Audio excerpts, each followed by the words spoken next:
Six pack abs नको, आवाज भारी हवा. हो हो, ऐकून थोडं विचित्र वाटलं नाही का? पण आज आपण याच इंटरेस्टिंग टॉपिकवर बोलणार आहोत.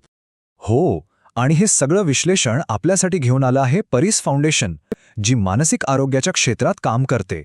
बरं, चला एका साध्या प्रश्नापासून सुरुवात करूया. आपण कोणाला तरी इम्प्रेस करण्यासाठी काय नाही करत, नाही का?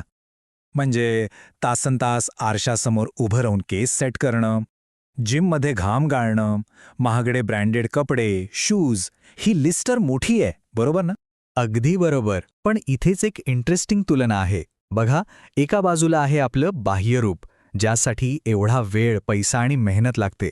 आणि दुसऱ्या बाजूला काय आहे? आपला आवाज, जो आपल्याला अगदी विनामूल्य मिळालाय, पण तो कितीतरी जास्त प्रभावी आणि कायमस्वरूपी आहे. आणि खरं सांगायचं तर ह्यातच आजच्या आपल्या चर्चेचं सगळं सार दडलंय. बघा, आपलं दिसणं आपल्याला कुठेतरी एंट्री नक्कीच मिळवून देऊ शकतं, पण त्या ठिकाणी टिकून राहण्यासाठी, आपली एक वेगळी ओळख निर्माण करण्यासाठी आपला आवाजच खरी जादू करतो. तर मग प्रश्न येतो की या आवाजाच्या आकर्षणामागे खरंच काही सायन्स आहे का? चला जरा खोलात शिरून यामागचं विज्ञान समजून घेऊया. सायकॉलॉजीमध्ये याला एक खास नाव आहे, व्होकल अट्रॅक्शन. आता ही काही साधीसुधी आवडनिवड नाही आहे बरं का. याच्या मुळाशी उत्क्रांतीची म्हणजे इव्हॉल्युशनची काही कारणं आहेत. सायन्स असं सांगतं की स्त्रियांना साधारणपणे खोल, शांत आणि ज्याला आपण बेस म्हणतो ना, तसे आवाज जास्त आकर्षक वाटतात. आणि गंमत अशी आहे की हे सगळं आपल्या नकळत, आपल्या सबकॉन्शियस मनात घडत असतं. म्हणजे आपलं मन या आवाजांमधून काही सिग्नल घेतं.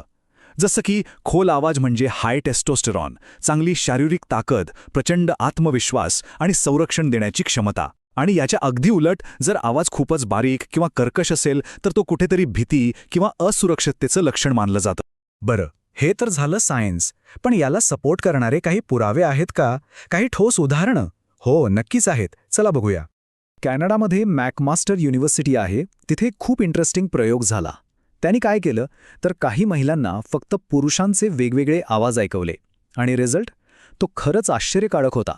बहुतेक महिलांनी खोल म्हणजे लो पिच आवाजाच्या पुरुषांना पसंती दिली.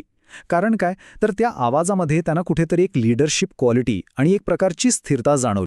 आणि हे काही फक्त परदेशातच घडतं असं नाही. आपल्या भारताच बघा ना, सर्वोत्तम उदाहरण म्हणजे अमिताभ बच्चन. विचार करा, ज्या आवाजामुळे त्यांना एकेकाळी रेडिओने रिजेक्ट केलं होतं, आज तोच आवाज त्यांची ओळख आहे, देशाचा आवाज आहे. किंवा KGF मधला रॉकी भाई आठवतोय? त्याचं अर्ध व्यक्तिमत्व त्याच्या लुकमध्ये नाही तर त्याच्या आवाजाच्या त्या वजनात आहे. तो शब्दांपेक्षा जास्त त्याच्या पॉजमधून बोलतो. ओके, मग आता सगळ्यात महत्त्वाचा प्रश्न. आपला नैसर्गिक आवाज तर आपण बदलू शकत नाही, बरोबर? मग त्याला अजून प्रभावी, अजून इम्प्रेसिव्ह कसं बनवायचं? काळजी करू नका, त्यासाठी काही सोप्या टिप्स आहेत. तर तुमचा आवाज प्रभावी करण्याचे हे आहेत 3 सोपे मार्ग. त्यातला पहिला आणि सगळ्यात महत्त्वाचा, पोटापासून बोला, घशापासून नाही. हो, असं केल्याने आवाजात एक नैसर्गिक बेस येतो, एक वजन येतं. दुसरी टीप आहे, सावकाश आणि स्पष्ट बोला. बघा, जेव्हा आपण खूप घाईघाईत बोलतो तेव्हा आपण नर्वस आहोत असं वाटतं. याउलट सावकाश आणि स्पष्ट बोलणं हे शांत आणि आत्मविश्वासू असण्याचं लक्षण आहे. आणि तिसरी गोष्ट, योग्य ठिकाणी थांबा, म्हणजे पॉज घ्या. आपण मगाशीच रॉकी भाईचं उदाहरण घेतलं होतं, आठवतंय? एक छोटासा योग्य वेळी घेतलेला पॉज तुमच्या बोलण्याला कितीतरी जास्त वजन देऊन जातो. म्हणून शेवटी एक गोष्ट आपण सगळ्यांनी लक्षात ठेवायला हवी. आपली पर्सनॅलिटी फक्त कशी दिसते यावर नाही, तर ती कशी ऐकू येते यावरही अवलंबून असते. आपलं रूप, आपलं दिसणं वेळेनुसार नक्कीच बदलेल, पण आपला दमदार आवाज हीच आपली कायमची ओळख ठरेल. तर परीस फाउंडेशन च्या मनाचे खेळ या खास सादरीकरणात आजच्यासाठी इतकंच. हे संपूर्ण विश्लेषण आपल्यासमोर सादर केलं मानसतज्ञ डॉक्टर अजित पाटील यांनी. जर आपल्याला अधिक माहिती हवी असेल तर आपण त्यांच्याशी संपर्क साधू शकता. धन्यवाद. मनाचे खेळ, परीस फाउंडेशन.